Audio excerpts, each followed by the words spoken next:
안녕하세요.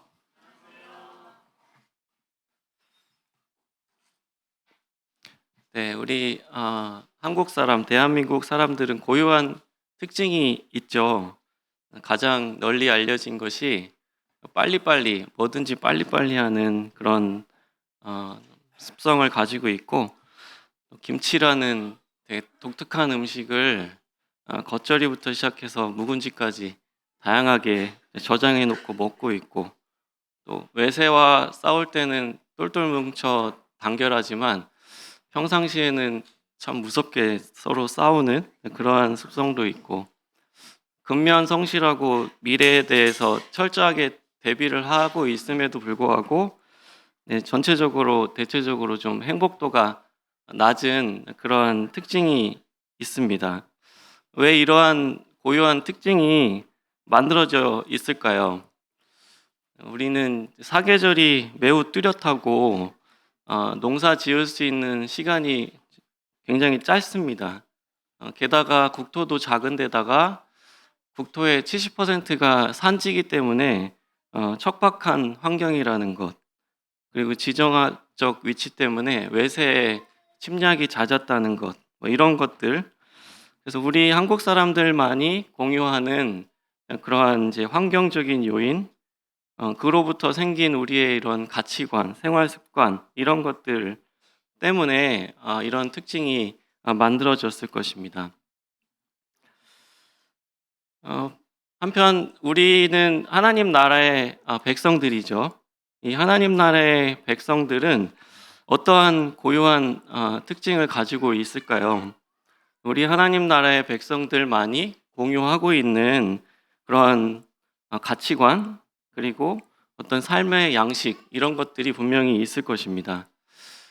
오늘은 마가복음 4장 21절부터 34절 말씀을 통해서 이 하나님 나라의 백성들이 사는 법이라는 주제로 말씀을 살펴보고자 합니다. 마가복음 4장 21절을 펴주시기 바랍니다.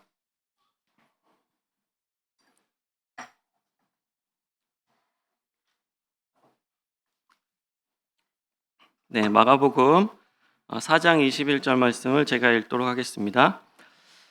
또 그들에게 이르시되 사람이 등불을 가져오는 것은 말 아래나 평상 아래에 두려함이냐 등경 위에 두려함이 아니냐. 네. 하나님 나라의 백성들이 사는 법, 첫 번째로 살펴보고 싶은 부분은 하나님 나라의 비밀을 우리는 드러내는 사람들이다. 하나님의 나라를 드러내는 사람들이다라는 부분입니다. 오늘 본문은 4장의 첫 부분에 보시면 예수님께서 하나님 나라에 대한 가르침을 처음에는 큰 무리를 대상으로 하고 계셨습니다. 그런데 21절에 보면은 이제 그들이라고 표현된 사람들에게 대상을 좁혀서 이야기를 하고 있습니다. 11절 말씀을 잠깐 보시면 4장 11절 말씀 보시면 이르시되 하나님 나라의 비밀을 너희에게는 주었으나 외인에게는 모든 것을 비유로 하나니 이렇게 말씀하시잖아요. 그래서 이 하나님 나라의 비밀을 깨닫도록 허락된 사람들이 있고 또 허락되지 않은 그 외인들이 있다라고 하는 것을 말씀해 주고 계십니다. 우리도 마찬가지로 하나님 나라 밖에 있었는데 하나님께서 우리를 불러서 세상 가운데서 불러서 이 하나님 나라의 백성으로 삼아 주셨습니다. 그러니까 여기서 21절부터 말씀하시는 그들은 바로 우리들이다. 우리가 이 말씀을 들어야 한다. 이렇게 생각하면 되겠습니다. 자, 그러면 우리는 무엇을 드러내야 하는 것일까? 등불의 비유를 여기서 이제 말씀을 하고 계시거든요.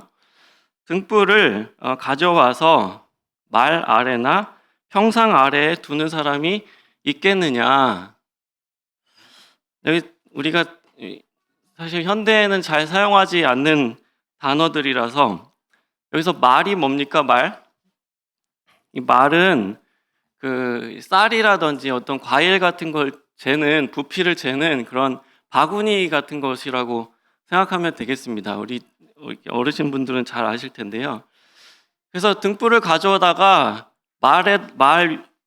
말로 이렇게 덮어놓는 사람이 있겠느냐? 그럴 사람이 당연히 없겠죠, 그렇죠?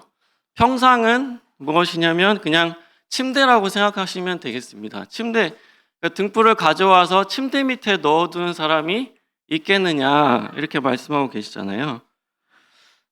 여기서 이 등불이란 무엇인가, 우리가 드러내야 되는 이 등불이란 무엇인가, 이 한글 문법에는 없는데 이 헬라어 원어에는 정관사가 붙어 있습니다. 정관사가 붙어 있으면 그 명사가 이제 의미가 특정이 되는 것이거든요. 그래서 여기서 말하는 등불은 그냥 아무 등불이나 이야기하는 것이 아니라 어떤 특별한 그 등불을 말하는 것입니다.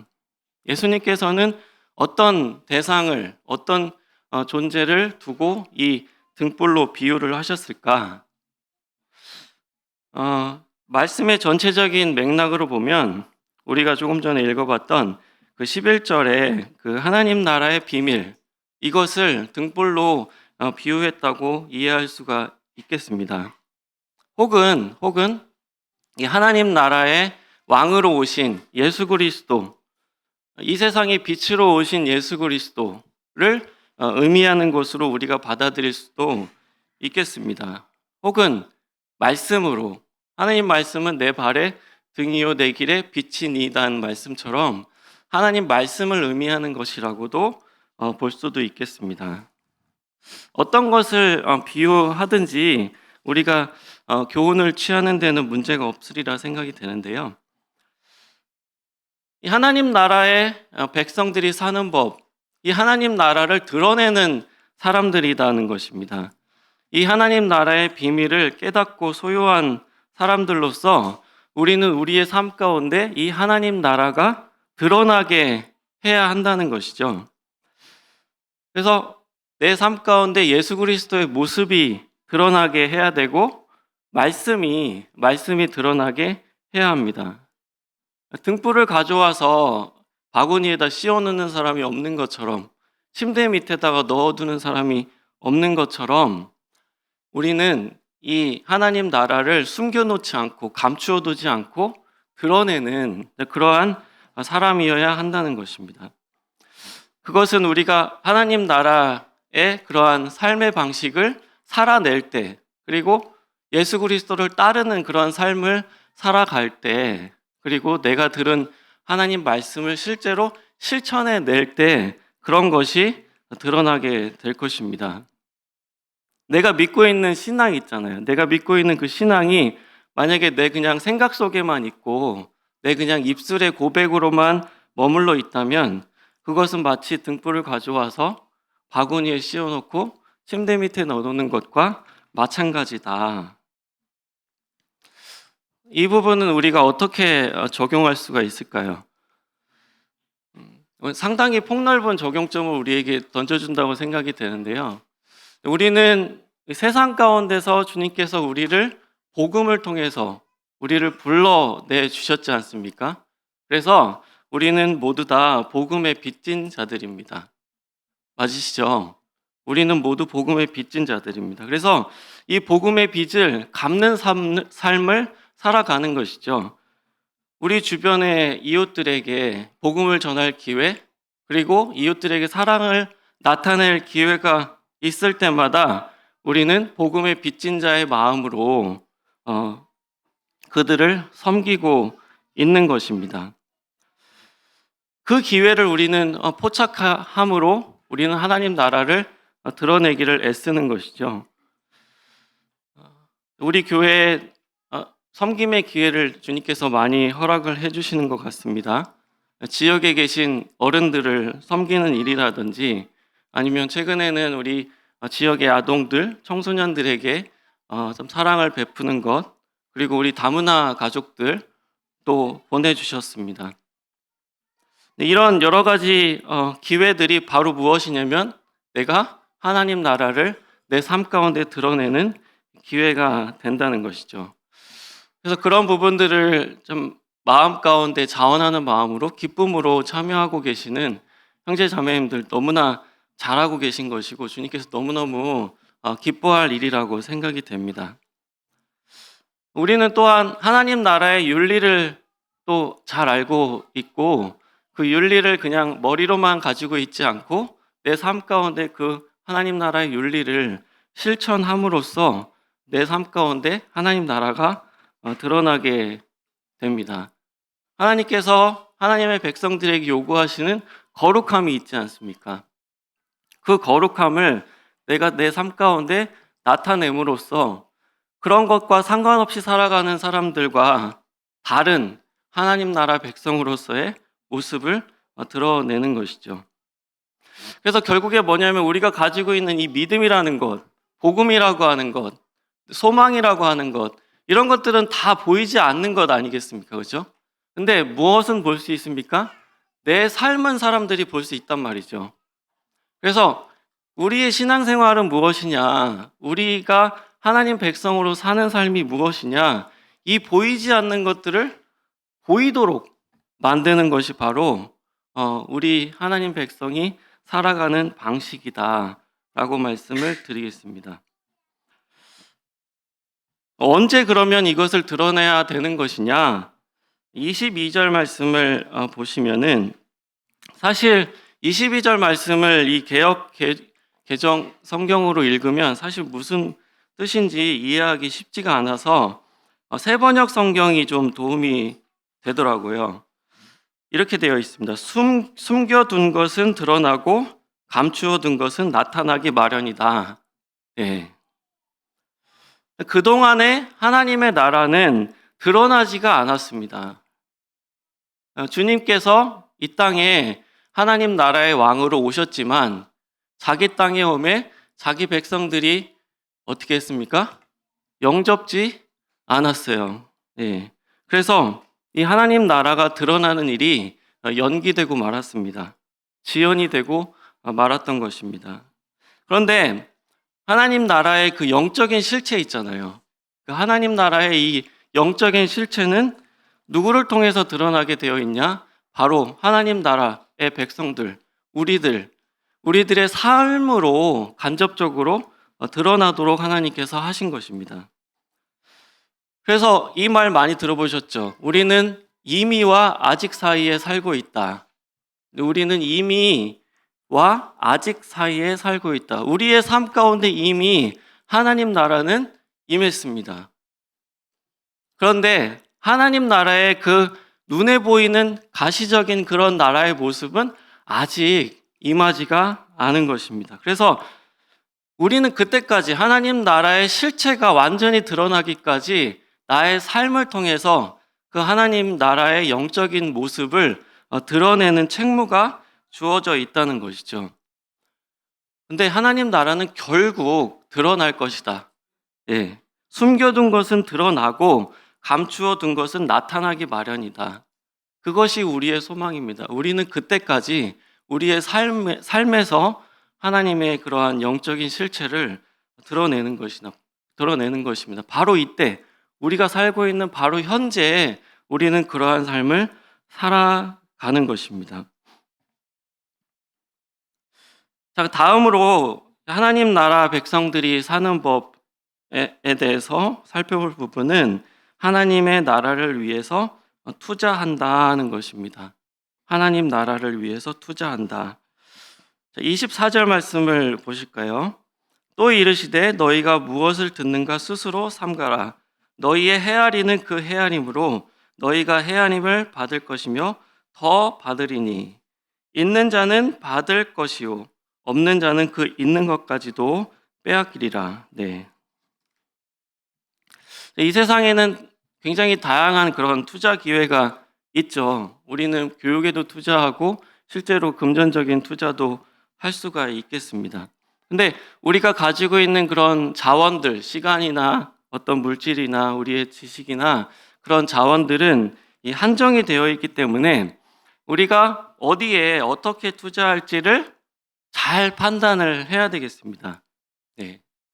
잘 판단하려면 먼저는 올바른 지식과 지혜가 있어야 되는 것이죠. 영적인 세계에서도 우리가 올바르지 않은 이 잘못된 지식과 지혜를 얻을 수가 있음을 우리가 경계해야 됩니다. 그래서 이 말씀에 있는 것처럼 우리가 무엇을 듣는가를 조심해야 한다는 것이죠. 우리가 접하고 있는 어떤 책이라든지 유튜브라든지 아니면 누군가와의 이런 대화라든지 이런 것들을 통해서 영적인 지식과 지혜를 얻을 수가 있을 텐데 그런 것들이 지금 나를 세우고 있는지, 나를 덕스럽게 하고 있는지, 그리고 나를 건강하게 하고 있는지 점검해 보았으면 좋겠습니다. 우리가 듣는 만큼 알 수가 있고 아는 만큼 행동할 수가 있으니까요. 그래서 우리가 올바른 투자를 하기 위해서 우리가 접하고 있는 지식과 지혜는 정말로 나를 올바른 길로 인도하고 있는지 점검해 봐야 합니다. 삼가야 합니다. 그리고 나서 우리는 올바르게 이제 판단을 해야 되겠죠. 우리의 헤아리는 그 헤아림으로 우리가 헤아림을 받을 것이다. 자, 우리가 어떤 정보와 지식을 얻었으면 이제 실제로 내가 가지고 있는 자원을 거기에 드릴 것인가, 이 행동에 옮기기 위해서는 판단을 해야 돼. 이것이 바로 헤아림이잖아요. 헤아림. 우리는 판단을 해봐야 됩니다. 내가 이 하나님 나라의 가치에 대해서 내가 얼마나 비중으로 판단을 하고 있는지를 여기서 말씀해주고 있는 것입니다. 바로 그 판단, 바로 그 평가로 내가 평가를 받을 것이다 라고 말씀하고 계시는 것입니다. 내가 하나님 나라에 대해서 우선순위를 높게 두면 둘수록, 비중을 더 높게 두면 둘수록 나는 거기에 나의 삶에 많은 것들을 투자하게 될 것입니다. 마태복음 13장에 보면 이 천국에 대한 비유가 있지 않습니까? 그 중에서 이 밭에 감추인 보화에 관한 그런 비유가 있습니다. 어떤 사람이 밭에 감추인 보화를 발견했습니다. 그 보화를 발견하고 나서 어떻게 합니까? 숨겨두고 가서 자기의 소유를 다 팔아서 그 밭을 샀습니다. 그는 올바른 정보를 가지고 올바르게 판단해서 올바르게 투자했던 것이죠. 이 밭에 감추인 보화, 즉 하나님 나라의 그 고귀한 가치를 발견하고 알았기 때문에, 판단을 했기 때문에 자기의 소유를 다 파는 것을 아까워하지 않았던 것입니다. 우리가 투자를 하기 위해서는 늘 기대 수익이라는 걸 생각하기 마련 아니겠습니까? 기대 수익이 없으면 투자할 수 없습니다. 이 세상에서는 기대하는 수익만큼 얻지 못하는 경우가 상당히 많이 있는데 주님께서 우리에게 주시는 약속은 놀랍습니다. 하나님 나라에 대한 투자는 반드시 보상이 된다. 너희의 헤아리는 그 헤아림으로 너희가 헤아림을 받을 것이고 또 뭐라고 말씀합니까? 더 받으리니라고 말씀하고 계시는 것입니다.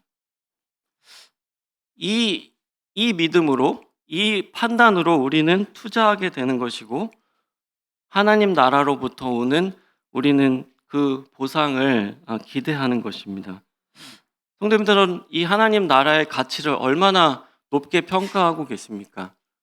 그 높게 평가한 만큼 얼마나 또 무엇을 얼마나 투자하고 드리고 계신가요? 그 헤아림으로 여러분들이 헤아림을 받으실 것입니다. 여기 보면은 이 올바른 선순환 구조가 나옵니다. 뭐냐면 있는 자는 받을 것이고 없는 자는 그 있는 것까지도 빼앗기리라. 자, 아인슈타인은 제 8대 불가사의가 복리효과라고 얘기했다고 합니다. 복리효과 아십니까? 눈덩이 효과라고도 하는데 눈사람 만들어 보신 분 많이 계시죠? 눈사람 어떻게 만들죠? 처음에는 눈 뭉쳐서 동그랗게 한 다음에 어떻게 해요? 굴리잖아요. 그죠? 굴릴 때 처음에는 이게 커지는 걸 잘 못 느끼지 않습니까? 근데 계속 굴리다 보면 어느새 눈덩이가 커지고 그때부터는 이제 커지는 속도가 어때요? 더 빨라집니다. 눈덩이 표면적이 넓어지다 보니까 굴러갈수록 눈덩이가 훨씬 더 빨리 커진단 말이죠. 이게 복리 효과입니다. 자, 내가 하나님 나라의 가치를 깨달았습니다. 거기에 내 삶을 투자하기 시작했습니다. 그러면 나의 영적인 자산은 점점 어떻게 됩니까?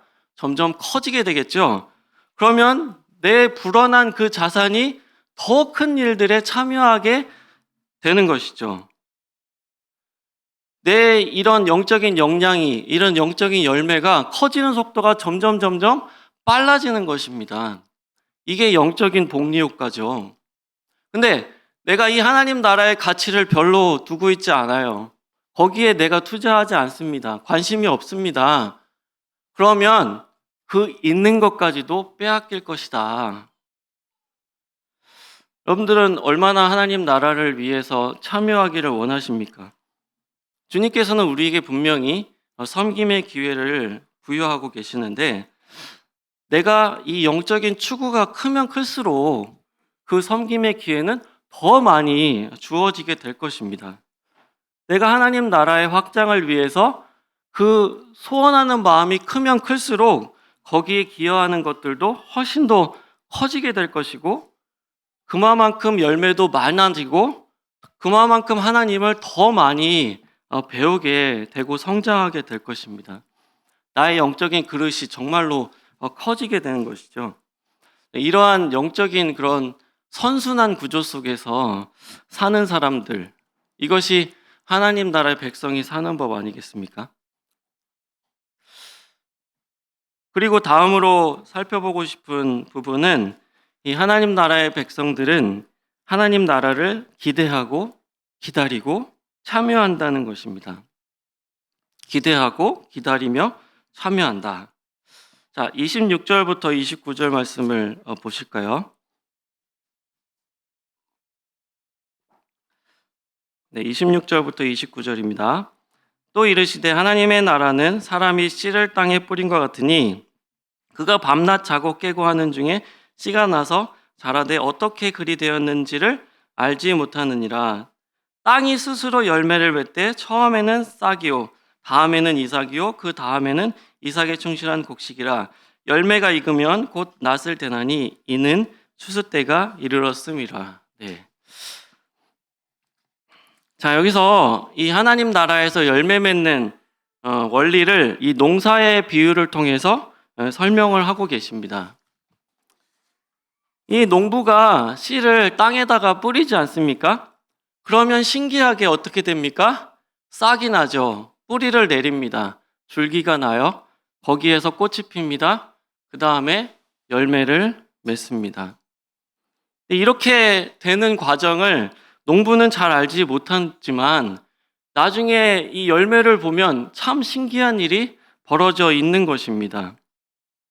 그래서 28절 말씀에 보면 땅이 스스로 열매를 맺는다 이렇게 표현을 하고 있는데 자동적으로 열매를 맺는다 이렇게 이해할 수 있겠습니다.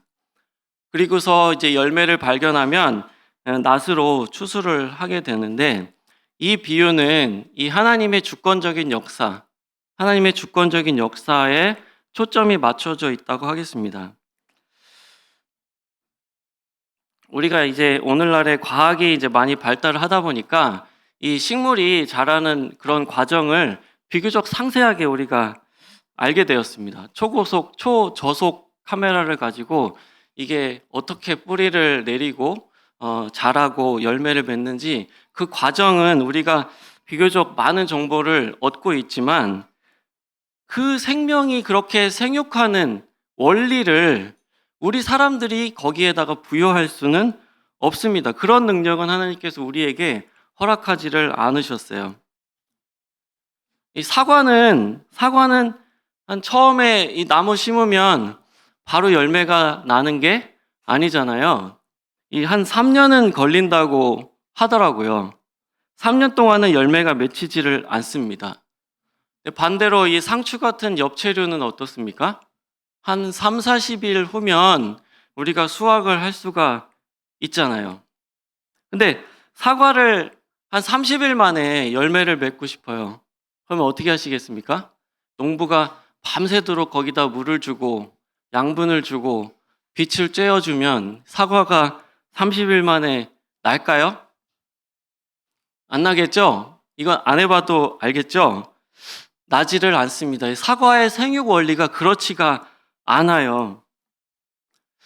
농부가 아무리 수고를 하고 거기다 시간을 넣고 아무리 애를 쓴다 하더라도 하나님께서 부여하신 그 생육의 원리를 초과할 수는 없는 것입니다. 열매를 거두시는 분은 철저하게 하나님이시라는 것이죠. 그래서 농부는 조바심을 낼 필요가 없습니다. 농부가 밤낮 자고 깨고 하는 중에 열매는 땅에서 자동으로 스스로 맺힌다는 것입니다. 성도님들께서 하나님 나라의 백성들로서 눈에 보이게 보이지 않게 많은 수고를 하고 사역에 참여를 하고 계시는데요. 맡은 일 어떻게 하면 잘할 수 있을까 고심도 많이 하시고 때로는 참 풀리지 않는 문제 때문에 밤잠도 못 주무실 수도 있고 그러시는 거 알고 있습니다. 네, 하나님께서 참 기뻐하실 일이라 생각하고 여기에 무슨 대가를 바라는 것도 아닌데 자발적으로 하시는 그런 부분들 정말로 저희가 참 감사할 일입니다. 그런데 나의 그런 사역이 있잖아요. 사역에서도 열매를 거두는 것은 내가 아니라 나의 수고가 아니라 나의 그런 고심이 아니라 나의 눈물이 아니라 하나님께 철저히 달려 있다는 것. 이것을 우리가 인정할 수밖에 없습니다. 하나님께서 원하시는 때에 그 열매를 거두실 것이라는 것이죠. 그래서 우리가 하나님 나라에서 열매를 기대하게 될 때 철저하게 하나님의 주권을 인정해야 합니다. 그래야 우리가 안식할 수 있습니다. 그래야 우리가 하나님의 그런 사역에 참여함에 있어서 기쁨으로 감당할 수 있는 것이죠. 그런데 여기서 이 비유에서 하나님의 주권을 강조하고 있기는 합니다만 동시에 우리가 놓치지 말아야 될 것이 무엇이냐면 이 농부가 해야 될 일이 분명히 있다는 것입니다. 그렇죠? 26절에 있는 것처럼 농부는 어떻게 해야 됩니까? 땅에 씨를 뿌려야 되는 거예요. 땅에 씨를 뿌리지 않으면 열매가 날 수가 없습니다. 그리고 이 땅에다가 물도 줘야 되겠죠? 그리고 적절히 양분도 공급을 해줘야 됩니다. 그리고 자랄 때 병충해가 있으면 어떻게 합니까? 방제도 잘 해줘야 되겠죠. 잡초가 있으면 잡초도 잘 제거를 해줘야 되고요. 그리고 29절에 보면 열매가 나면 낫으로 추수도 해야 됩니다. 그러니까 이 비유에서 우리가 하나님의 주권을 인정하는 동시에 이 사람인 내가 해야 할 일이 분명히 있다는 것입니다. 이 놀라운 동역을 여기서 말씀해주고 계시는 것이죠. 나에게 주어진 사역, 내가 충성스럽게 감당하지 않으면 열매를 얻는 데 실패할 겁니다. 근데 이것이 또 나 혼자만의 일은 또 아니라는 것입니다. 그렇죠?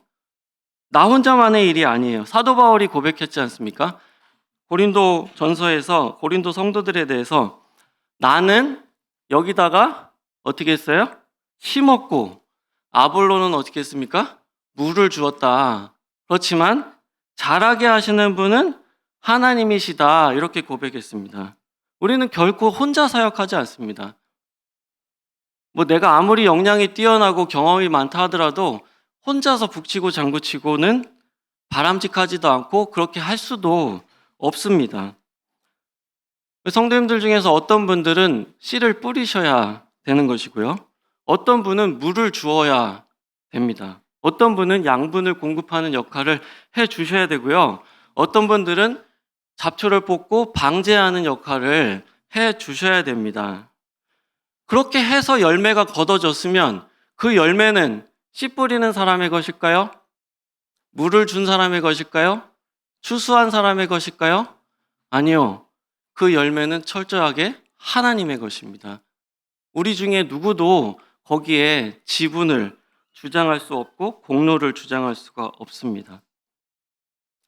이것이 하나님 나라에서 열매 맺는 원리라는 것입니다. 자, 그 다음에 이 30절로 32절 말씀에 보시면 하나님 나라의 엄청난 잠재력에 대해서 말씀해 주고 있습니다.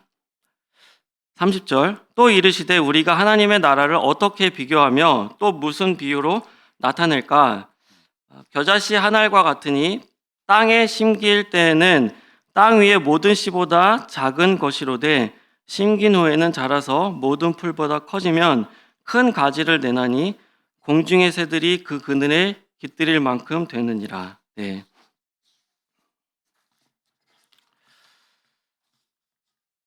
이 부분에서는 이 하나님 나라의 이 엄청난 잠재력, 그 파급력을 기대하게 하는 그러한 말씀을 주고 계십니다. 겨자씨는 참 작은 씨앗이지만 보잘것없지만 그것이 자라게 되면 모든 풀보다 커지고 큰 가지를 만들어낸다는 것이죠. 자, 우리는 말씀드린 대로 우리 한정된 그런 자원을 가지고 있죠. 한정된 시간, 한정된 그런 물질, 그리고 한정된 우리의 체력, 우리의 지식, 모든 것들이 다 한정되어 있습니다. 내가 가진 그 작은 것을 어디에다 드려야 될까요? 무엇을 기대하고 우리는 드려야 될까? 우리 지난주 설교에서도 이제 언급이 된 것처럼 이 하나님의 말씀이 좋은 밭에 뿌려지기만 하면 어떻게 됩니까? 30배, 60배, 100배의 결실을 맺는다고 해요. 이 세상에서 아무리 투자를 잘하고 대박을 기대해도 이마만큼의 수익을 상상하기 어려울 것입니다. 하나님 나라의 이 파급력은, 이 잠재력은 그만큼 놀라운 것이라는 것이죠. 그런데 이렇게 큰 잠재력을 가지고 있는 하나님 말씀이 내 마음밭에 뿌려졌는데 그 마음밭에서 열매 맺지 못하도록 하는 내 마음도 참 대단하지 않습니까?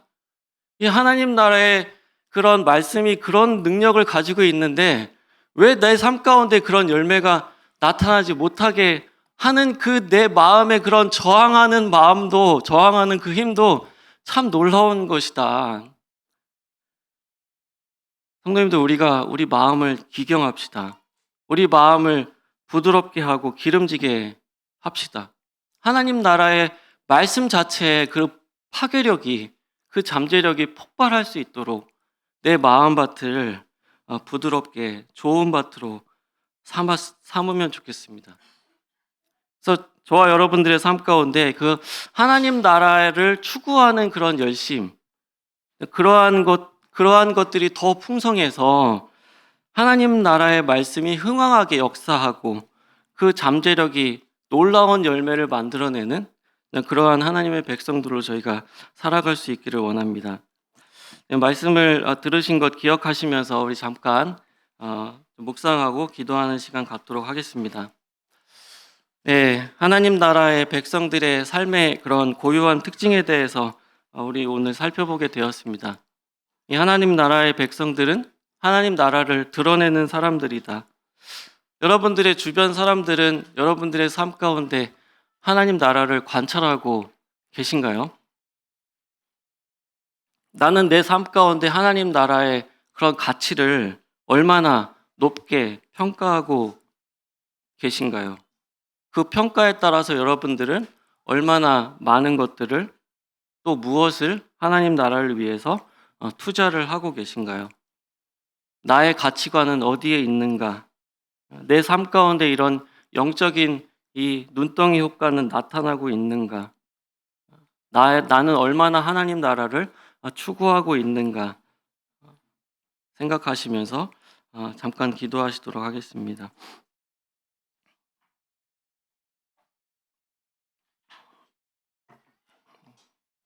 내려오신 아버지 하나님, 저희들에게 하나님 말씀을 허락하신 것 감사드립니다. 이 말씀을 통해서 저희가 참 저희 마음밭이 하나님 앞에서 참 좋은 밭으로 삼아주시고 영적인 눈을 허락하여 주시길 원하옵나이다. 저희의 작은 것을 통하여 역사하기를 원하시는 주님, 저희들의 삶이 다른 사람들에게 하나님 나라를 드러내기를 기대하시는 하나님의 그러한 음성을 듣게 되며 저희들의 삶에 그러한 열매가 풍성히 맺어질 수 있도록 도와주시길 기도드립니다. 은혜로우신 아버지 하나님, 저희들을 하나님 나라의 백성들로 삼아주셔서 감사드립니다. 저희에게 하나님의 놀라우신 능력의 말씀을 허락하여 주신 것 감사드립니다. 저희가 따를 놀라운 왕이신 예수 그리스도를 바라봅니다. 저희들의 삶 가운데 하나님의 나라의 놀라운 모습들이 드러나게 하시고 저희들의 주변 사람들이 저희들을 통하여 하나님을 보고 하나님께 영광 돌리는 놀라운 역사가 일어나게 하여 주시옵소서. 저희들의 마음밭을 주님께서 기경하여 주시고 부드럽게 하여 주시고 기름지게 하여 주셔서 놀라운 역사가 있도록 하여 주시옵소서. 예수 그리스도의 이름으로 기도드렸습니다. 아멘. 감사합니다.